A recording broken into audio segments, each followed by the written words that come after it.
Guys, I have a confession to make. I enjoy playing Sonic games. Oh no, I know, it's a really bad problem. I should probably talk to someone about it. I think it all started when I was just a kid. I grew up playing the Sonic the Hedgehog games and I really enjoyed them. I couldn't get enough of this guy. I just wanted more Sonic games. I didn't care what they were about. I just want more Sonic. Give me more Sonic! Okay, I take it back! Sonic Spinball released worldwide in November of 1993. I'll be playing the Mega Drive version, but a version was also released for the Master System and the Game Gear. Pinball game on the Game Gear. You might actually be able to play this one before the system dies.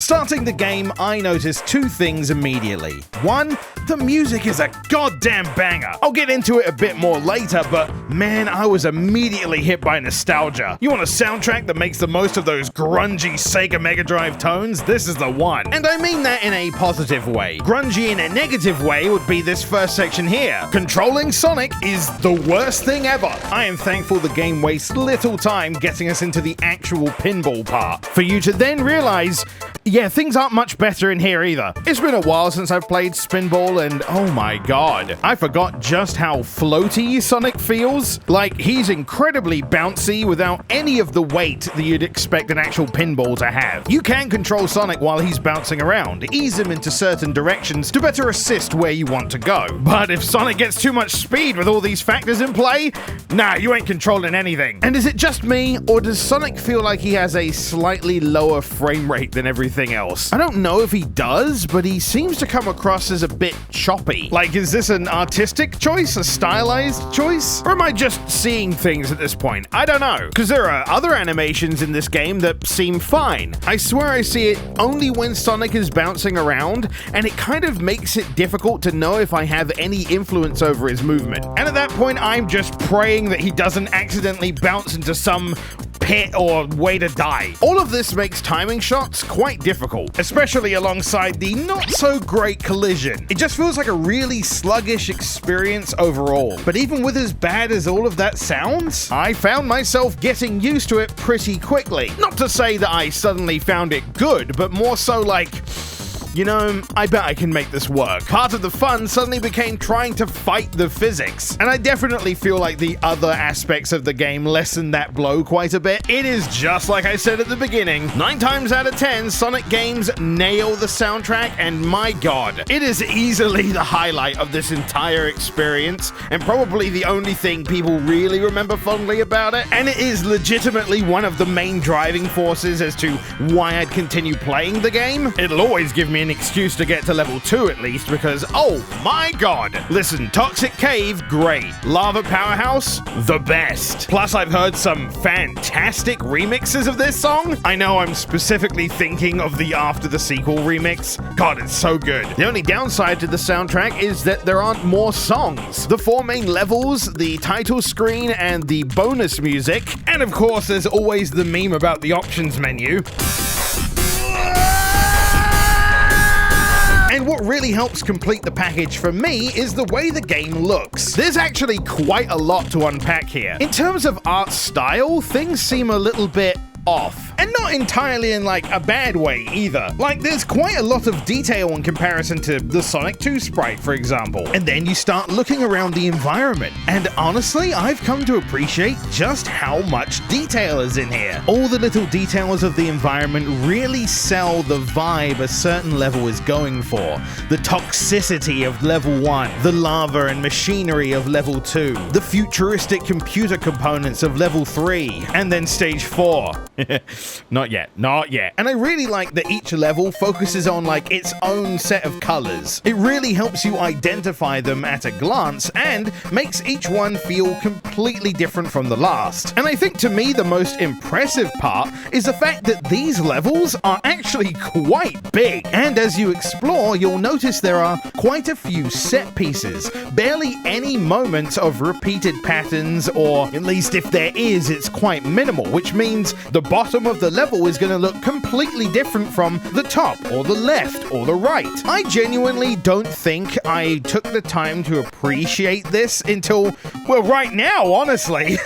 I've seen people out there call this game ugly, and you know, if you're going into it expecting a clean look, kind of like that cleaner Sonic experience we're used to in the classic games, for example, then yeah, I could see that this game would be a bit off-putting. There are certain things that look kind of off-model or warped or weird, especially if you're looking at the bosses, because oh my god, this is nightmare fuel. But I do think it does intentionally go for that kind of vibe, that darker, grittier, grungier look. Makes me wonder if there's like Sonic Sat AM inspiration here. But yeah, I just really like the art direction of this game.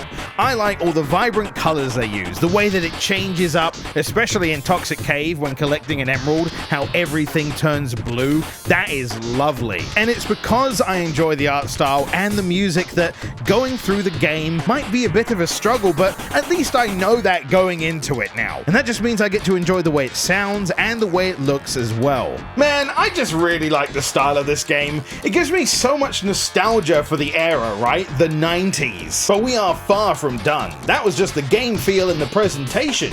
We still have to play the game. So let's play Sonic Spinball. This adventure is a little bit different from standard pinball games, no high score needed. You have an objective and something to collect, and a boss to beat for every level. Your main objective is to collect the Chaos Emeralds, and once all of them have been collected, you're able to face the level's boss. Though usually you can't just go to the emerald and pick it up, there's usually an objective to open a door or clear a pathway in order to get to it. But of course, the difficulty of those objectives is kind of tied to how difficult you find it is to play the game. As I said before, you can kind of control where Sonic goes, but for the most part, you're at the mercy of the physics after you send him flying off. The A button flips the left flipper, the B button the right, and C both at the same time. And that's it, actually. All the rest is done by aiming Sonic and hoping for the best. Unless you're in those rare occasions where you actually get to control Sonic normally, then you can actually jump, move around, even spin dash, even though it feels like Sonic is walking through honey. Level 1 is Toxic Caves. Only 3 emeralds to collect in this level, and overall I think it's a good beginning stage. The chances of you dying in here are small, but they aren't zero. In order to get the first emerald, you actually need to fall in the second part of the stage, landing yourself in a barrel to paddle yourself over to where it is. Now this little river of toxic waste is going to be your constant danger, because as you progress through the stage, the barrel does stay there,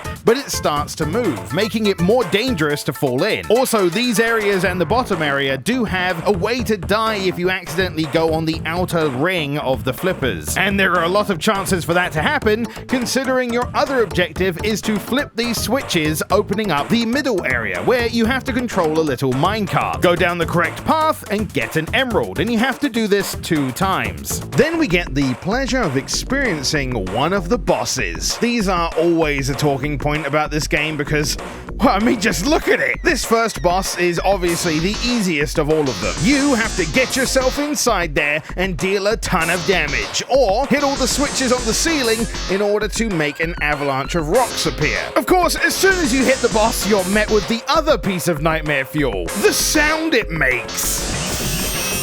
Jesus Christ! With the way it looks alongside this, what is it? A Five Nights at Freddy's jump scare? So, you beat the boss and you go on to level 2. Oh, actually no. First, you have to do a bonus level. These are fun little in-betweens where you get to do a minigame and collect a ton of points. These are completely optional and you can just fail them to move on. But they are where you're going to see a lot of cameo characters. Level 2 is Lava Powerhouse, and likely a good 50% of people that grew up playing this game never saw this level. Much like the first stage, this one has 3 emeralds as well. Once you escape the beginning area, you need to time your jumps in order to bounce on a robot, shooting you up the center pipe to the first emerald. From there, going either left or right to a new area in order to unplug a cannon. Going inside and likely not knowing that you need to mash the button in order to spray the steam. Get yourself the emerald and do it again on the other side. And then we fight the... Oh my god! Whose nightmares did we tap into to get these designs? How many of you got scared by this as a kid? Because I'm sure shocked I didn't. The gimmick here is that once you defeat a head, they all disappear, forcing you to fall down, which means you have to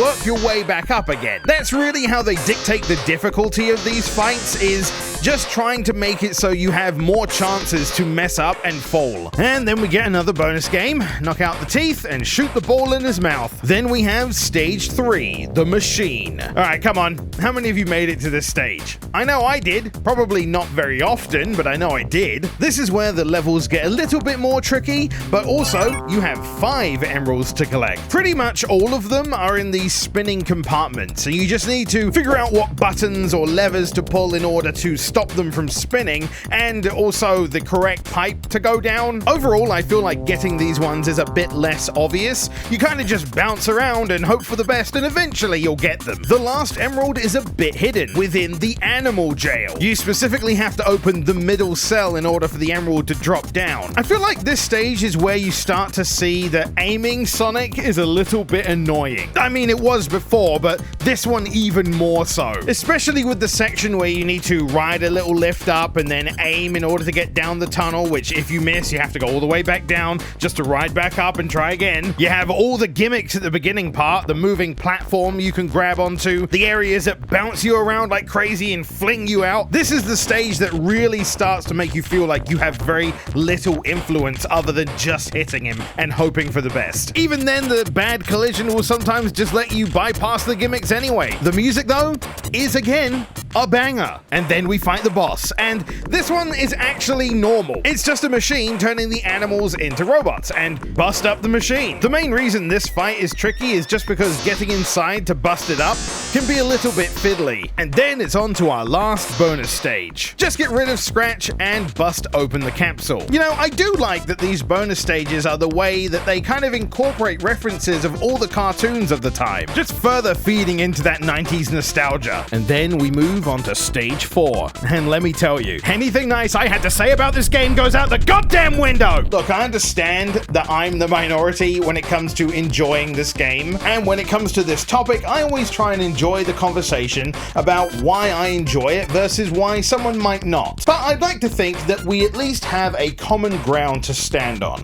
A common enemy. Because stage 4 fucking sucks! What was your design philosophy when it came to making this level? Did you all have like a board meeting, decided what might be fun, and then do the opposite? Well, we really wanted to see how far someone could throw their controller. Points for distance, but extra if you hit someone. This level contains so many small little tunnel ways that you need to try and aim into, that anytime I was complaining about collision detection or any trouble controlling Sonic, yeah, times 100 here. If you want those emeralds, you're gonna have to aim yourself into a little nook here to try and hit a button here, to be able to open a door here, to be able to try and aim for it there, for you to hit bad collision and bounce all over the place with barely any way to recover on what just happens to be the level with the most minimum death recovery. And after all that, you have to fling yourself into space to force yourself inside Robotnik's spaceship to then fight a boss which can fling you out of the arena and back down again. Yeah, this stage has 5 emeralds to get. 2 of them require you to thread a needle to hit a button to open 4 doors to be able to thread a needle again to get it. Some are nice to at least be out in the open in the middle area. And then the boss is literally designed to make it the most annoying thing to fight, because you can't just go up and hit him. There are things in the way, socks in the way. You gotta hit this button at the bottom enough times to psycho out the things, then fling yourself up there to hit him once, and then he'll go back down. Then you have to go up again, and then you'll go back down, all while on a timer, by the way, which means if you mess up, fall down, or if he catches you and puts you down, you gotta haul ass right back to that fight, or you're gonna have to do this whole button cycle again.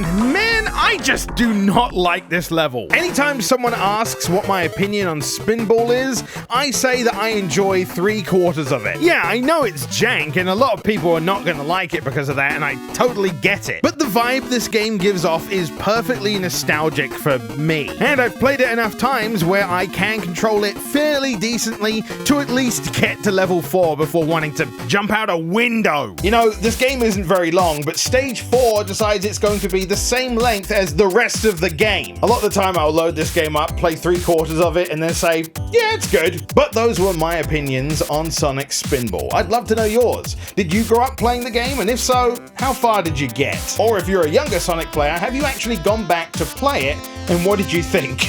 I'd love to hear what you have to say in those comments below. But that was all for this episode of Pixelated Memories. Thank you for watching.